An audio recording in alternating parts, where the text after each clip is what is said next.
ሰላም ውድ ቤተሰቦቼ እንደምን አላችሁ? እንግዲህ ዛሬ በአዲስ መልኩ በእንደዚህ ያለ ቪዲዮ ወደ እናንተ ለመምጣት ችያለሁ ማለት ነው። የመጣሁበት ምክንያት ምንድነው?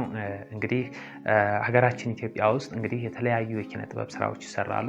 ስለ ኪነ ጥበብ ደግሞ ትልልቅ የማይታወቁና ለሰዎች መረዳት ያቃታቸውን ስለ ኪነ ጥበብ ተረድተው መስራት ያቃታቸው ሰዎች ወይም ደግሞ ለተማሪዎች የሚሆን ምርጥ ቪዲዮ ይዤላችሁ መጥቻለሁ ማለት ነው። ለቻናላችን አዲስ ከሆናችሁ ሰብስክራይብ በማድረግ ቤተሰብ ሁኑ።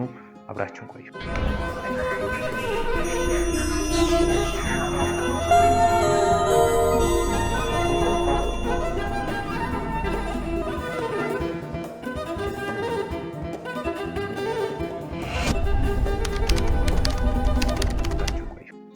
እሺ ቤተሰቦቼ እንግዲህ ተመልሻለሁ ማለት ነው።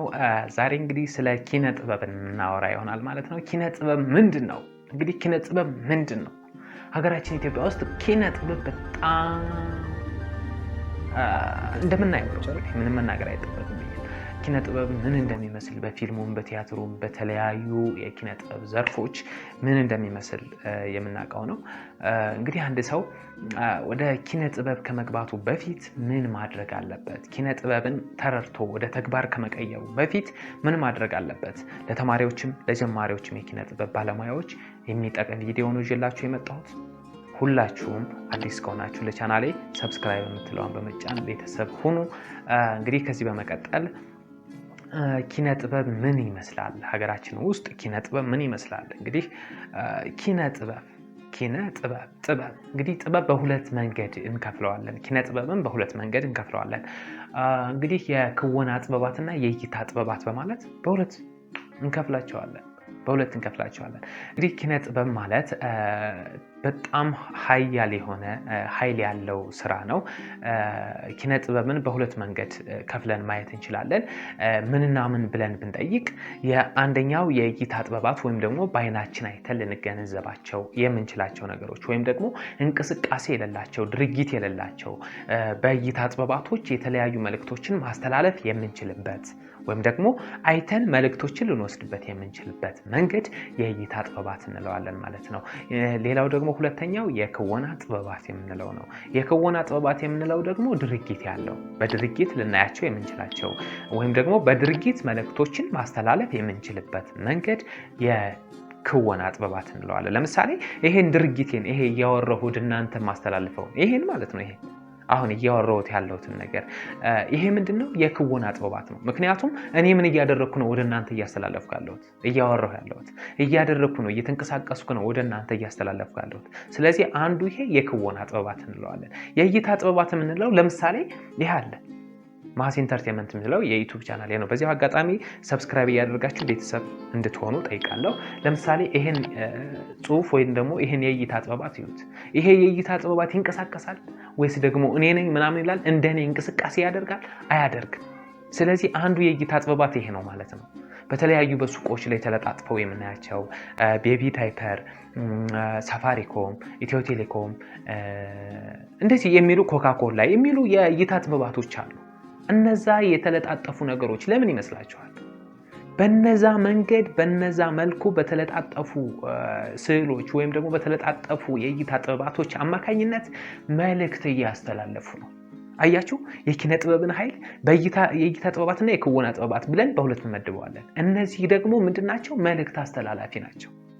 እንዳጠቃላይ የጥበብን ኃያልነት ስትመለከቱ የተለያዩ ድርጊቶች የተለያዩ የሚደረጉ ድርጊቶች በሙሉ የተለያዩ የተለጣጠፉ ነገሮች በአጠቃላይ የእይታ ጥበባትም የክወና ጥበባትም ኃያል ናቸው።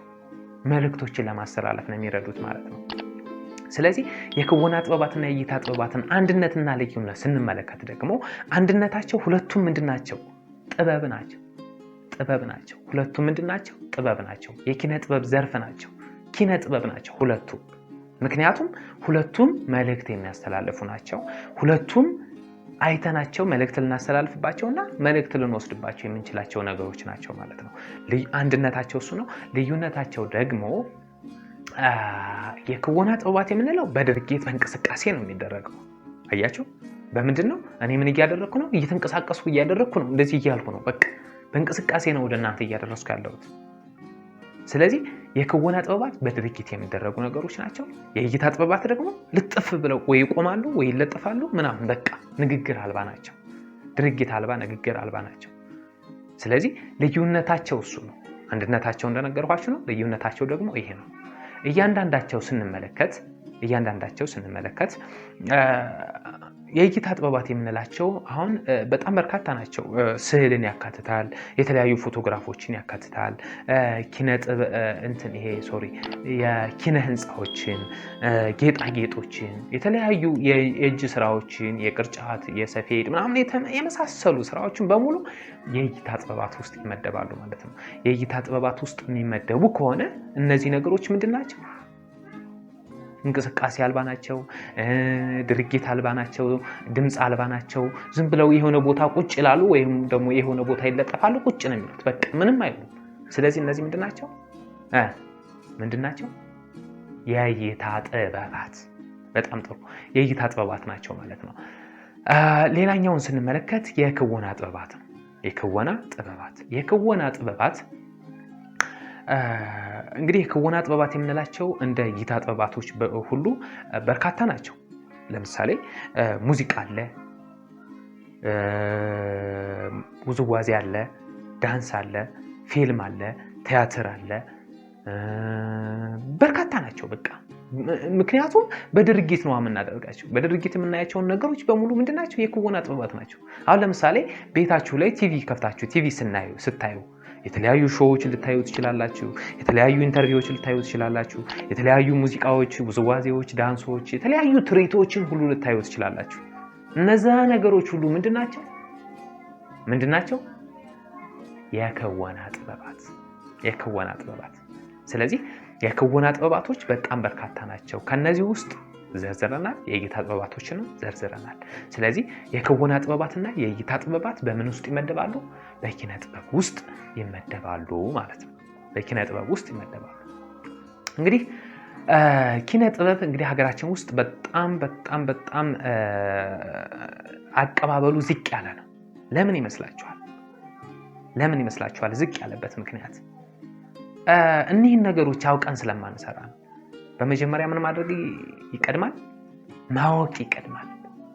አንድ ሰው ስዕል ከመሳሉ በፊት የስዕሉን ምንነት ማየት መገንዘብ ይጠበቅበታል። አንድ ሰው ፊልም ከመስራቱ በፊት ፊልም እንዴት ሊሰራ ይችላል? የፊልም አሰራር መንገዶች ምንድን ናቸው?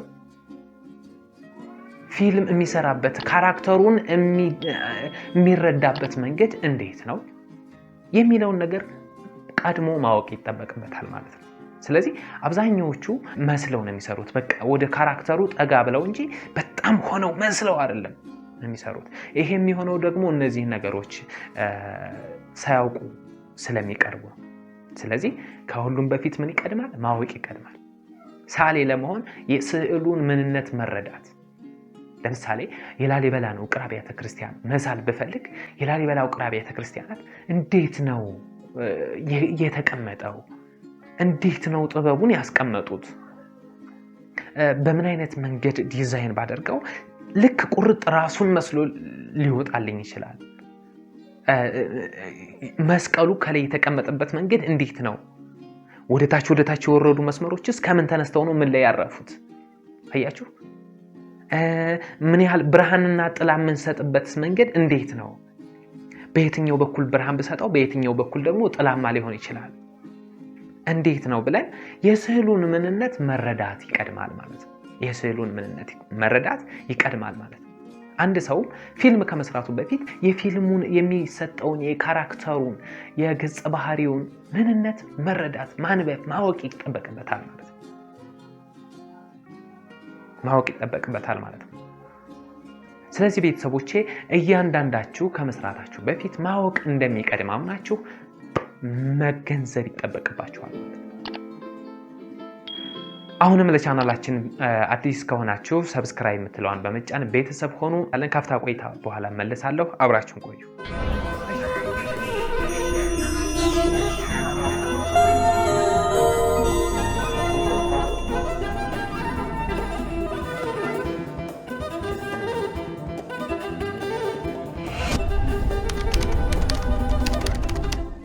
እሺ ቤተሰቦቼ ተመልሻለሁ ማለት ነው። እንግዲህ በፊት ምን አውርተናል? ስለ ኪነ ጥበብ፣ ስለ እይታ ጥበባትና ስለ ክወና ጥበባት አንድነትና ልዩነት አውርተናል ማለት ነው። እንግዲህ የጥበብን ኃያልነት ነው ዛሬ ያየ ነው ማለት ነው በዚህ ቪዲዮ። እንግዲህ ምንድነው የጥበብ መጀመሪያ እግዚአብሔርን መፍራት ነው ይላል። የጥበብ መጀመሪያ እግዚአብሔርን መፍራት ነው። እንግዲህ ወደ ሌላ ነገር ወደ ሃይማኖታዊ ነገር እንዳይሄድብኝና የጥበብ መጀመሪያ ፈጣሪን መፍራት ከሆነ አምላካችንን ፈጣሪያችንን መፍራት ከሆነ የጥበብ መጀመሪያ የፈጠረንን አምላክ መፍራት ከሆነ እንግዲህ የጥበብን ኃያልነት አያችሁት? የተለያዩ ወደ መጥፎ የሚጠጉ ስራዎችንም ሊሆን ይችላል፣ መጥፎ ስራዎችንም ሊሆን ይችላል እንዳንሰራ ምን ያደርገናል ማለት ነው? ይቆረቁበናል ማለት ነው፣ ይመልሰናል ማለት ነው። እንዳንሰራ ይከለክለናል ማለት ነው ጥበብ። ስለዚህ ኪነ ጥበብ በጣም ኃያል ከሆኑ ነገሮች ውስጥ አንዱ ነው። እንግዲህ ሀገራችን አሁን ያለችበት ሁኔታ ትንሽ ሚዛኑን የሳት አይነት ነገር ቢሆንም እንኳ ይህንን ወደ ነበረበት መመለስ እንችላለን። በምን? በኪነ ጥበብ። ኪነ ጥበብ ኃያል ነው። ኪነ ጥበብ ኃያል ነው። ሀገር የማልማት አቅም ያለው ኪነ ጥበብ ነው። ስለዚህ ኪነ ጥበብ ኃያልነቱን አውቀን ስለ ኪነ ጥበብ አውቀን ተረድተን እንሰራለን ማለት ነው። በመጀመሪያ ምን ማድረግ ይቀድማል? ማወቅ ይቀድማል ብያለሁ። ካወቅን በኋላ ወደ ተግባር እንቀይራቸዋለን ማለት ነው። ስለዚህ በዛሬ ቪዲዮአችን ይዤላችሁ የቀረብኩት ስለ ኪነ ጥበብ ዲፊኒሽን ነው። በቀጣይ የተለያዩ ነገሮችን በኪነ ጥበብ ዘርፍ ውስጥ ያሉ ነገሮችን እያንዳንዳቸው እናያለን። ጥያቄ ካላችሁ ኮሜንት ላይ አስቀምጡልኝ።